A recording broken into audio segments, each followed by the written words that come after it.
Hi friends, आप सभी को आपके अपने यूट्यूब चैनल मैथ की क्लास बाय रंजन कुमार पर हार्दिक स्वागत है। मैं रंजन कुमार आप सभी के लिए रेलवे, एनटीपीसी, ग्रुप डी इन सभी एग्जाम का प्रीवियस सेट लेकर आया हूं, जो आपके एग्जाम के लिए काफ़ी ज़्यादा फायदेमंद है। आइए इन सभी क्वेश्चनों का हम यहां से रिवीजन स्टार्ट करते हैं।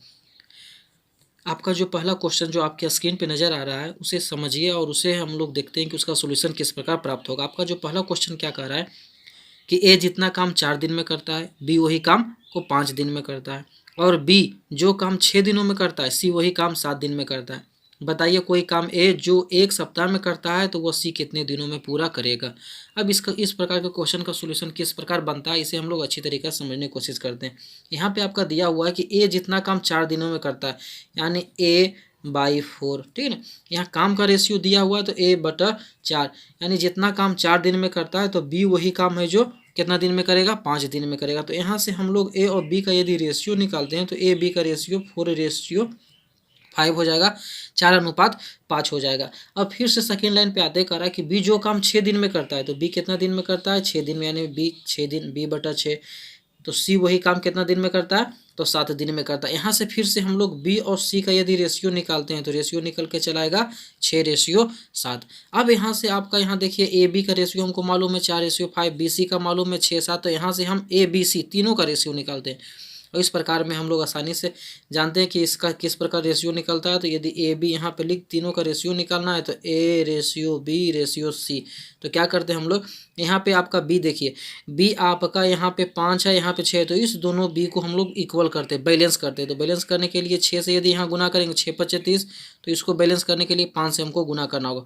पहला रेशियो आपका ए है तो इसमें ए जो आपका है 6×4 = 24, ठीक है। उसके बाद बी आपका 30 है, यहाँ भी देखते हैं तो बी 30, उसके बाद सी आपका 35 निकल कर चला आएगा। तो A B C आपका चलाता है। अब यहाँ पे कह रहा है क्वेश्चन में कि ए जो काम 1 सप्ताह में करता है, ठीक है, वह सी कितना दिन में करेगा। यानी ए और सी का हमको रेशियो निकालना है, इसके बीच हमको रिलेशन लेना है। तो A/C, तो A/C का रेशियो क्या है, ए 24 करता है तो सी आपका 35। वही कह रहा है कि ए यदि 7 दिन में करता है तो सी कितना दिन में करेगा आपका, तो सी x दिन में करेगा। यहाँ पे x लिख लिए, ठीक है। अब इधर आते हैं जरा सा हल्का, इधर आपका तो यहाँ से आप क्या करते हैं, क्रॉस मल्टीप्लीकेशन, तिरछा गुना करेंगे तो 24 में x का गुना करेंगे 24x, 35 में 7 का गुना करते हैं तो 7×5 = 35, हाथ में रहा 3, 7×21, 21 और 3 224, 245 हो जाएगा। एक से डिवाइड यदि करेंगे 245/24 में तो 24×240, यानी 10.5/24 दिन है जो इस क्वेश्चन का राइट आंसर चलाएगा, जो आपका ऑप्शन नंबर ए है जो करेक्ट हो जाएगा, ठीक है। यहाँ पे फिर से हम लोग समझने की कोशिश करेंगे इस क्वेश्चन का। यहाँ पे दिया हुआ था आपका कि ए जितना काम 4 दिन, यानी ए का 4 दिन का काम बी के 5 दिन के काम के बराबर है। तो A/4 = B/5, ठीक है ना। तो ए का 4 दिन का काम है जो बी के 5 दिन के बराबर है। तो यहाँ से ए बी का रेशियो निकालेंगे, यानी 4:5। उसी प्रकार बी का 6 दिन का काम सी के 7 दिन का काम का बराबर है, तो C/7, तो बी सी का रेशियो निकालने में 6/7। अब यहाँ पे हम क्या करना है, हमको ए बी सी तीनों का रेशियो निकालते हैं। तीनों का रेशियो निकालने के लिए जानते हैं इसके कई तरीके से निकालते हैं हम लोग। यहाँ बैलेंस करके निकालते हैं।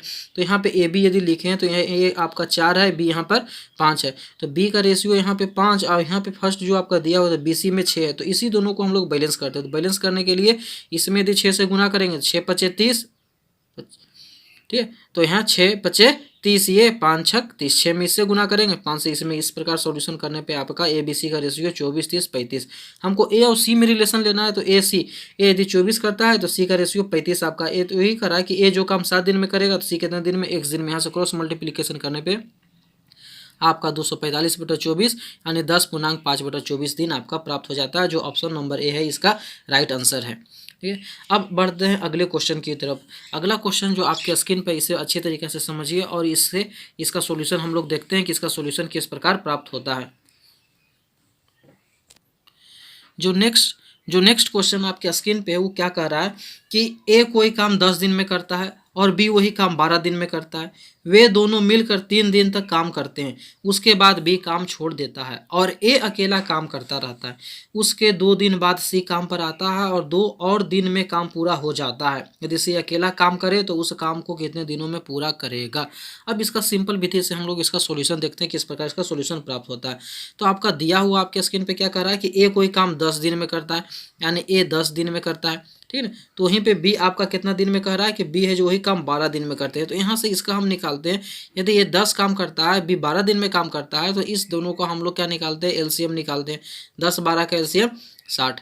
तो यहाँ से 10 में 60 का भाग करेंगे 6 और 12 से 60 में भाग करेंगे 5। इसका मतलब ये निकल के आया, यदि टोटल काम हम लोग 60 भाग मान लेते हैं या 60 यूनिट मानते हैं, तो ऐसी स्थिति में ए एक दिन में 6 भाग करता है और बी एक दिन में 5 भाग करता है। तो क्वेश्चन में क्या करा कि वे दोनों मिलकर 3 दिन तक साथ काम करते हैं, यानी 3 दिन का काम, ठीक है। 3 दिन कौन काम करता है, ए और बी दोनों मिलकर साथ काम करता है। तो ए है जो 6 दिन में 6 काम करता है एक दिन में, और ये 5 काम करता है, यानी इस दोनों को जोड़ेंगे तो 6 + 5 11, यानी 6 + 5 11, तो 11 तिया 33, यानी ये दोनों है जो ए 3 दिन में 33 भाग काम समाप्त कर दिए।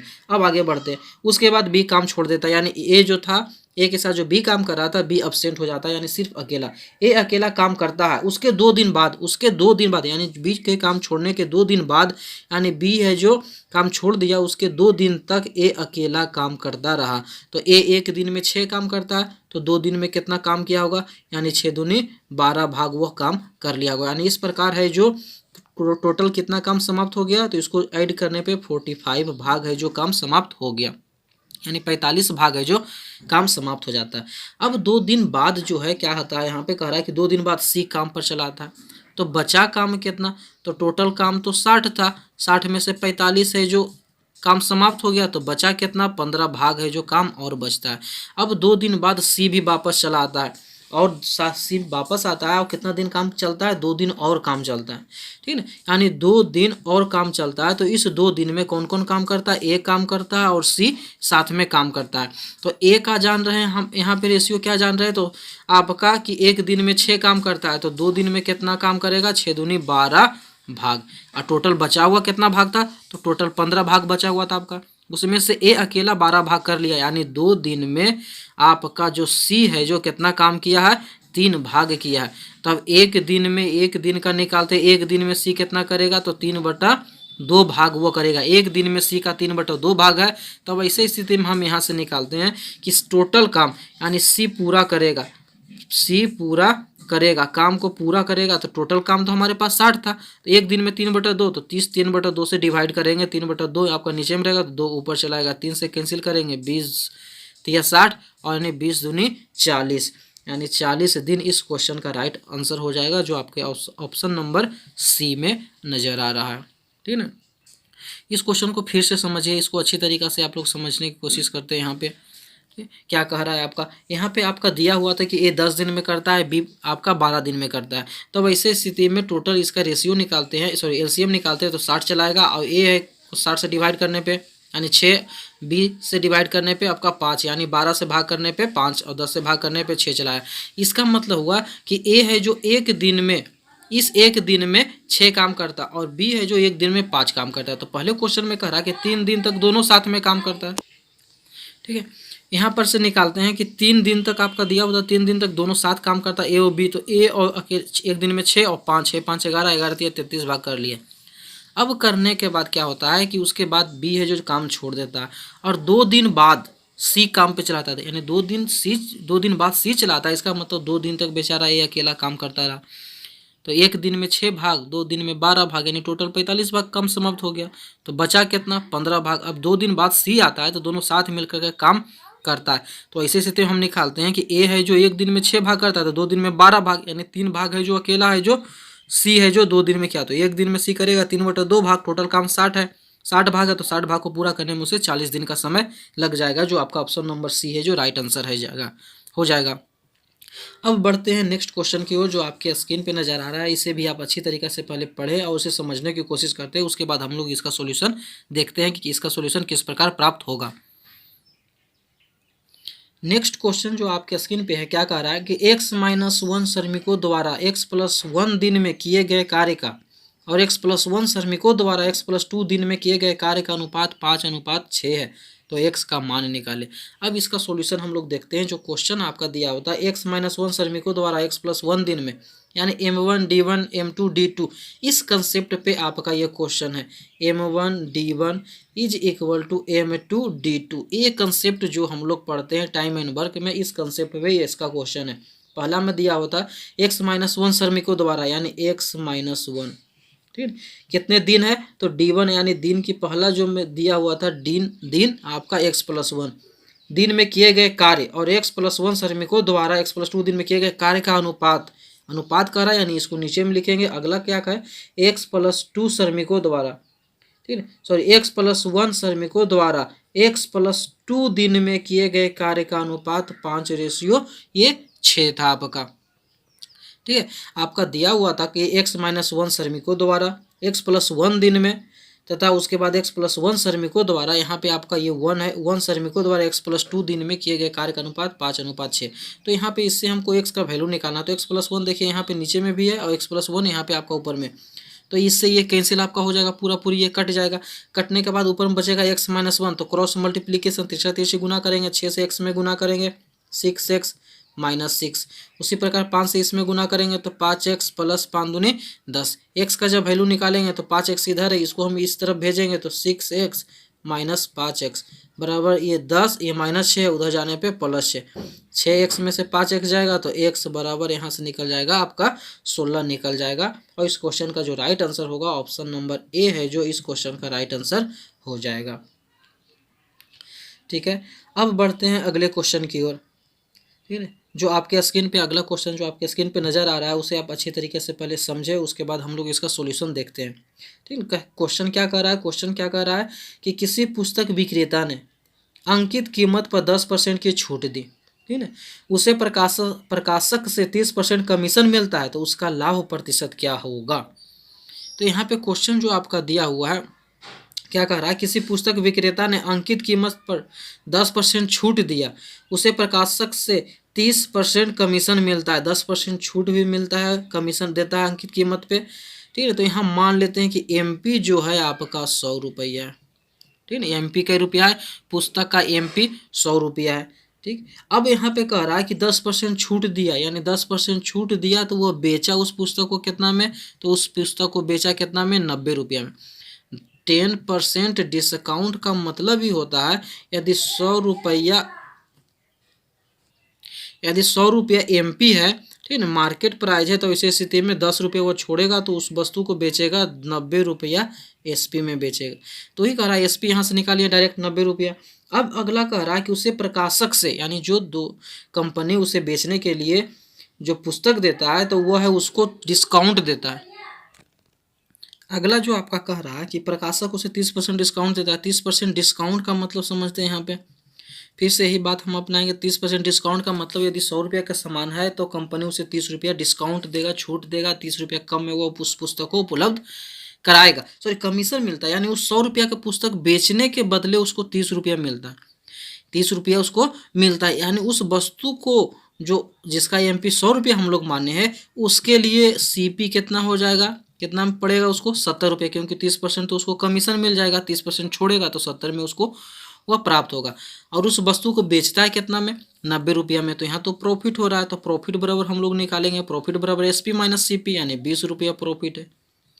लाभ प्रतिशत पूछ रहा है तो परसेंटेज प्रॉफिट, तो परसेंटेज प्रॉफिट बराबर प्रॉफिट अपॉन CP/100, तो 1 0 से 1 0 कैंसिल होगा, तो यहाँ पे आपका बचेगा 200/7। इसमें भाग लगाएंगे तो आपका 2 बार में लगेगा, 7 दूनी 14, 6 60 हो जाएगा, 7 8 56 28 पूर्णांक 4/7%, जो ऑप्शन नंबर बी आपका है राइट आंसर हो जाएगा। इस क्वेश्चन का ऑप्शन नंबर बी है जो आपका सही है। ठीक है, अब बढ़ते हैं अगले क्वेश्चन की तरफ। अगला क्वेश्चन जो आपको कह रहा है, अगला क्वेश्चन क्या कह रहा है कि कोई विक्रेता कोई वस्तु अंकित कीमत से 5% कटौती पर बेचता है। यदि अंकित कीमत क्रय मूल्य से 12% अधिक हो और वह वस्तु 532 रुपये में बेची गई हो तो उस वस्तु का क्रय मूल्य क्या होगा। अब आइए देखते हैं इस प्रकार का क्वेश्चन का सॉल्यूशन किस प्रकार प्राप्त होता है। ठीक है, अब यहाँ पे आपका कह रहा है, क्वेश्चन में कह रहा था कि कोई विक्रेता कोई वस्तु अंकित कीमत से 5% कटौती पर बेचता है।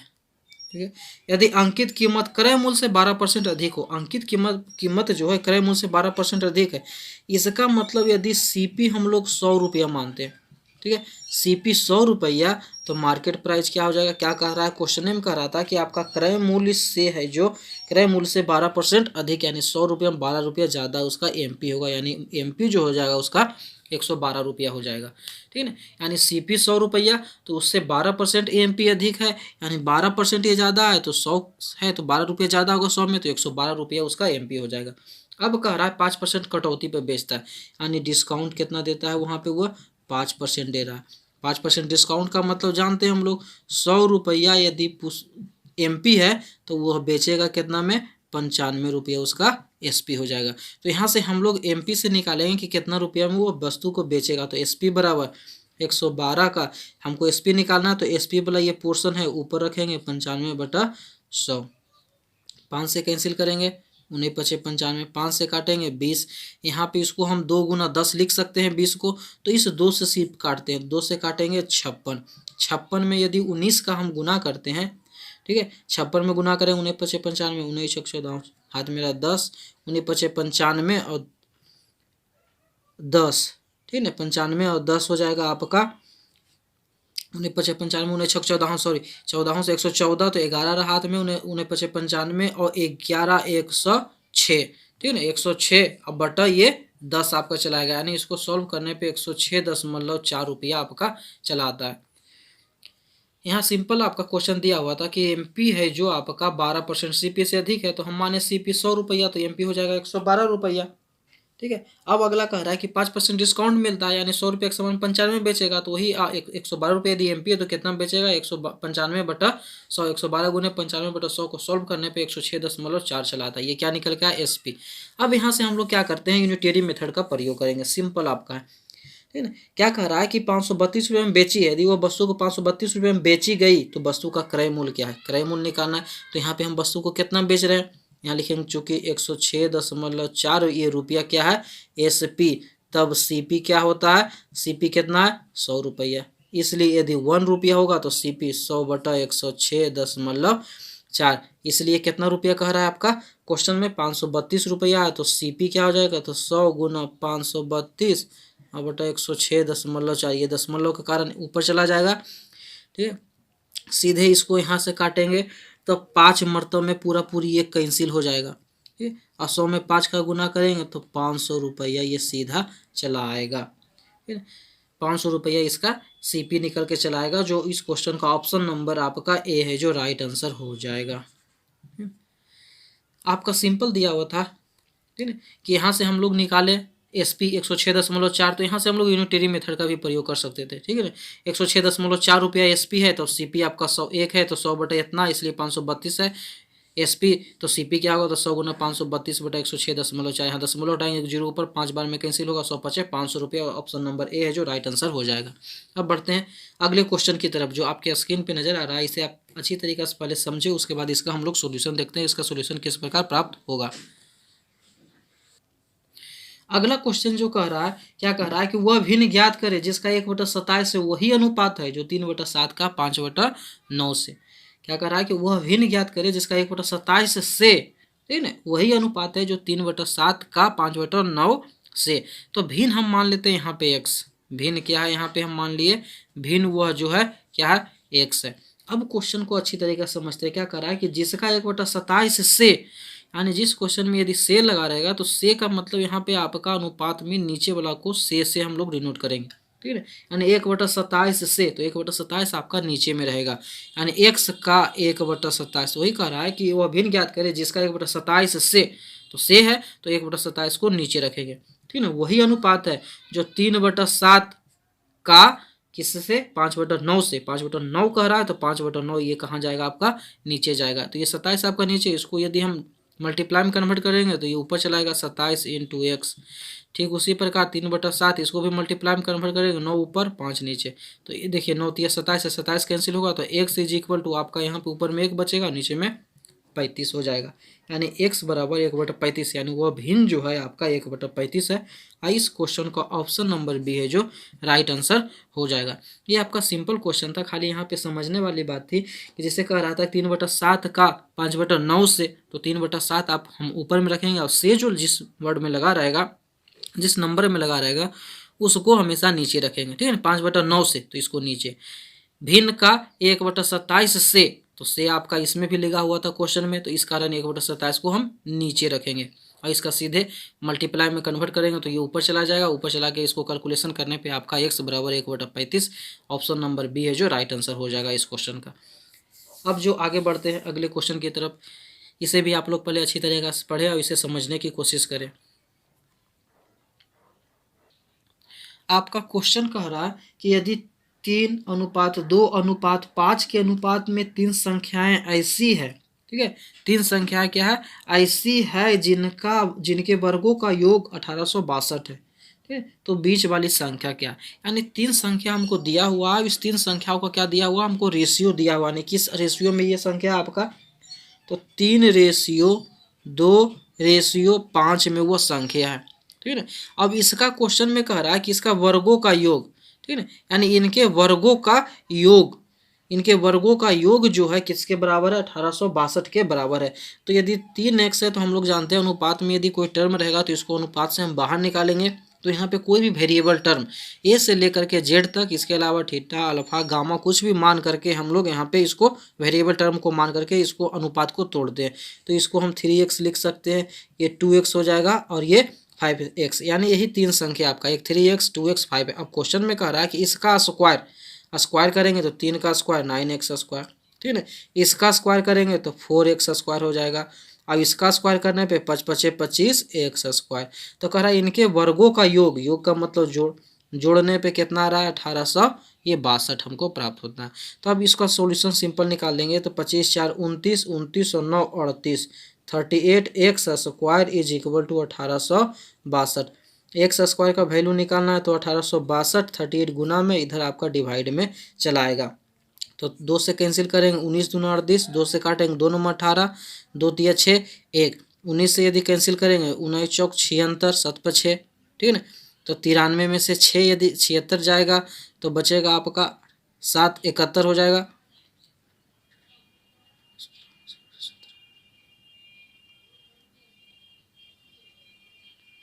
117 बचेगा आपका, यानी 17 बचेगा तो 19 से, ठीक है ना, 19 से ये चलाएगा, यानी एक्स स्क्वायर = 49 हमको निकल के आया। एक्स का जब वैल्यू निकालेंगे तो 49 का अंडर रूट हो जाएगा, यानी x = 7 निकल के यहाँ से चलाया हमको, ठीक है। ये सिंपल क्वेश्चन था आपका, तीन संख्या दिया होता, तीन संख्या आपका रेशियो में था, एक 3:2:5।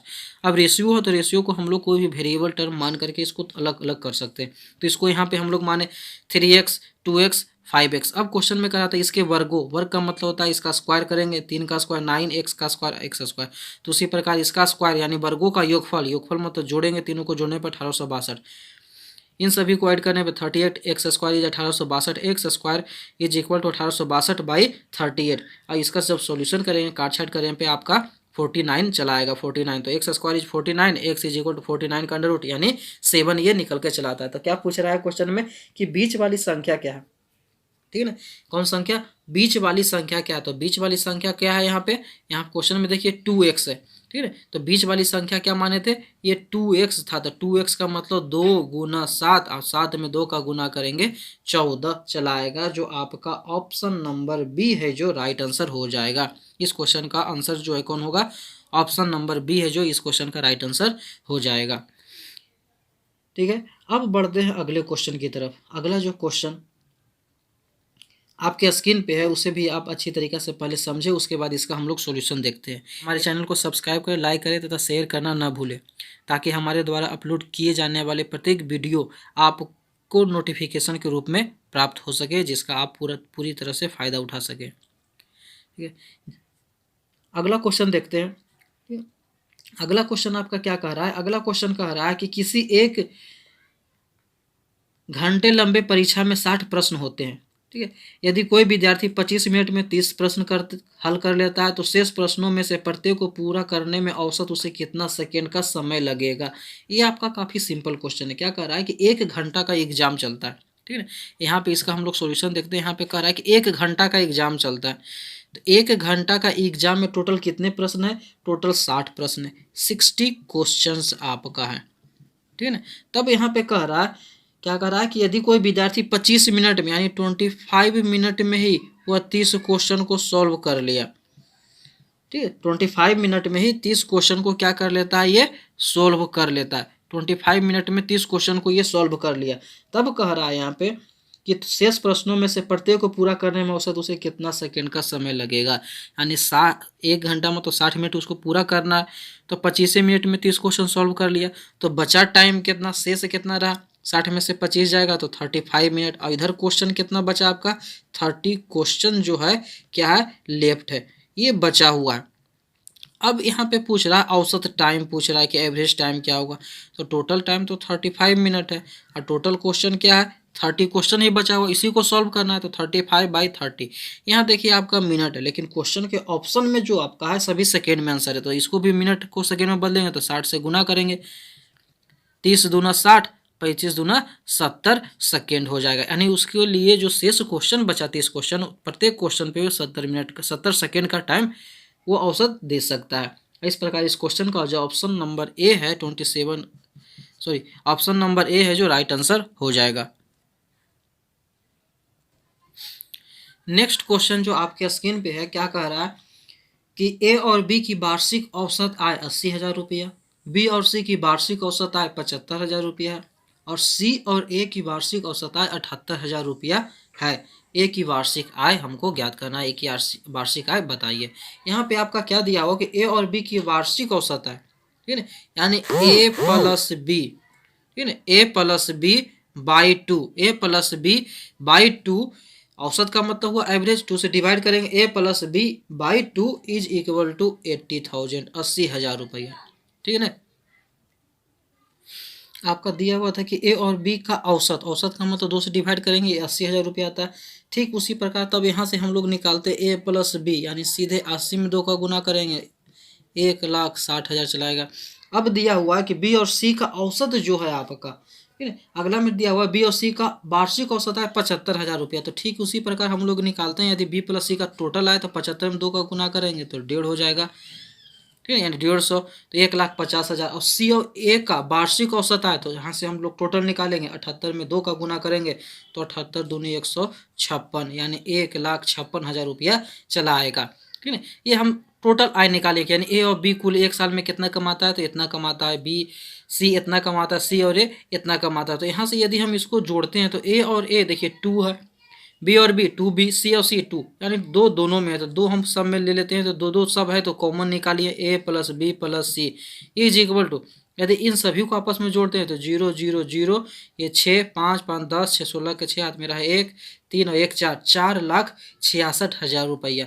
तो यहाँ से यदि ए प्लस बी प्लस सी का हम निकालते हैं वैल्यू, तो ये आपका 2 मल्टीप्लाई इधर डिवाइड करेंगे, 2 से डिवाइड करेंगे तो 2,33,000 रुपया चलाएगा, यानी तीनों मिल करके 2,33,000 रुपया एक साल में कमाता है। तो हमसे क्वेश्चन में किसका पूछ रहा है? ए का पूछ रहा है। तो ए का पूछ रहा है तो ए का कैसे मालूम चलेगा? यदि इसमें से बी सी का हम निकाल लेते हैं बाहर, बी सी मान लिए निकाल लिए बाहर हम, ठीक है ना, बी सी निकाल लेते हैं, ये दोनों हम लोग गायब कर देते हैं तो आपका ए बच जाएगा। यानी इसमें से बी और सी का हमको वैल्यू निकालना है पहले इस क्वेश्चन में। तो बी और सी का वैल्यू देखिए कितना है, 1,50,000, इसको माइनस करेंगे तो 1,50,000 घटा देंगे, 0 0 0, 3 में से 0 जाएगा 3, 3 में से 5 जाएगा नहीं जाएगा, 13 में से 5 जाएगा 18, ठीक है, 13 में से 5 जाएगा 8, 8 5 13, यानी 1 में से 1 जाएगा 0, यानी 83,000 रुपया यहाँ से आपका निकल कर चला आएगा।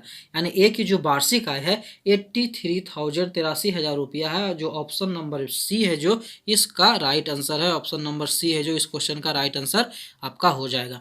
अब बढ़ते हैं अगले क्वेश्चन की ओर। जो अगला क्वेश्चन जो आपके स्क्रीन पर, इसे भी आप अच्छी तरीके से पहले पढ़े समझे और उसके बाद इसका हम लोग सॉल्यूशन देखते हैं कि इसका सॉल्यूशन किस प्रकार प्राप्त होता है। अगला जो क्वेश्चन कह रहा है, क्या कह रहा है कि कोई कार ए से बी तक 40 किलोमीटर प्रति घंटा की रफ्तार से यात्रा करती है और बी से ए तक 60 किलोमीटर प्रति घंटा की रफ्तार से लौटती है। संपूर्ण यात्रा में कार की औसत चाल क्या। मान लेते हैं ये 2 पॉइंट आपका यहाँ से आपका यहाँ तक, ये ए है और बी है। क्वेश्चन में कह रहा है कि इधर से जाने में कितना का स्पीड से जाती है, तो 40 किलोमीटर पर आवर से जाती है और वापस आने में 60 किलोमीटर पर आवर के स्पीड से वह वापस आती है। तो संपूर्ण औसत चाल उसको निकाल, संपूर्ण यात्रा में कार की औसत चाल हमको ज्ञात करना है। तो औसत चाल निकालना है और चाल कितने हैं यहाँ पे 2 दिया हुआ है। इसके पहले द्वारा हमारे अपलोड वीडियो में यदि कोई 2 चाल है इसके बारे में बताया गया, 3 चाल है, 3 अलग अलग चाल से जाता है, तो इसी स्थिति में एवरेज चाल क्या होगा उसका भी शॉर्ट फॉर्मूला हम लोगों ने देख चुके हैं।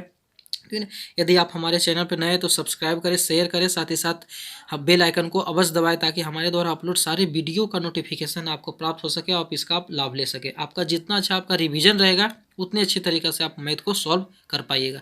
इसलिए रिवीजन मस्ट इम्पोर्टेंट, ठीक है ना, रिवीजन काफ़ी ज़्यादा महत्वपूर्ण है अच्छे स्कोर प्राप्त करने के लिए। ठीक है, तो आइए देखते हैं इसका क्वेश्चन क्या होता है। इसका शॉर्ट फार्मूला हम लोग जानते हैं क्या है। यदि 2 अलग अलग चाल से कोई दूरी तय किया जाता है तो ऐसी स्थिति में उसका औसत चाल का हम लोग फार्मूला क्या पढ़े हैं, 2ab upon a plus b। तो 2 गुना a है 40, b है 60 और गुना a प्लस बी, तो a प्लस बी मतलब 40 प्लस 60। ठीक है, अब इसका सॉल्यूशन देखते हैं। तो 2 गुना 40 गुना 60 और 40 में 60 जोड़ेंगे तो 100, तो 1 0 से 2 0 यहाँ कट जाएगा, 1 0 से 1 0, 1 0 से 1 0, 6 6 24, 24 दूनी 48 किलोमीटर पर आवर। ठीक है, तो यहाँ पे क्या निकल के चला है 48 किलोमीटर पर आवर, जो इस क्वेश्चन का राइट आंसर होगा आपका ऑप्शन नंबर ए है जो इस क्वेश्चन का राइट आंसर हो जाएगा आपका। ठीक है, तो ये तो 2 चाल का था कि अलग अलग 2 चालों से चलता है कोई वस्तु, तब ऐसे स्थिति में उसका एवरेज चाल 2ab upon a plus B द्वारा हम लोग देखें निकालें। और 3 चाल के बारे में बताया तो इसका फॉर्मूला क्या देखे थे, 3xyz या axyz लिखे यहाँ पे या abc। इसके जगह पे क्या होगा, प्रथम चाल, द्वितीय चाल, थर्ड चाल, ठीक है ना, upon xy yz plus zx। इसके द्वारा 3 अलग अलग चाल यदि रहता है, चाल से कोई दूरी तय करता है तो ऐसी स्थिति में उसका एवरेज स्पीड हम लोग इस फार्मूला के द्वारा पिछले वीडियो में हम लोगों ने देखा। ठीक है ना, आशा करता हूँ आपको काफ़ी ज़्यादा पसंद आई होगी। यदि पसंद आया तो कृपया लाइक करें, ठीक है ना, शेयर करें अपने दोस्तों के व्हाट्सएप ग्रुप पे शेयर करें, फेसबुक आईडी पे शेयर करें, साथ ही साथ चैनल को सब्सक्राइब करना न भूलें। वीडियो देखने के लिए आपका बहुत बहुत धन्यवाद।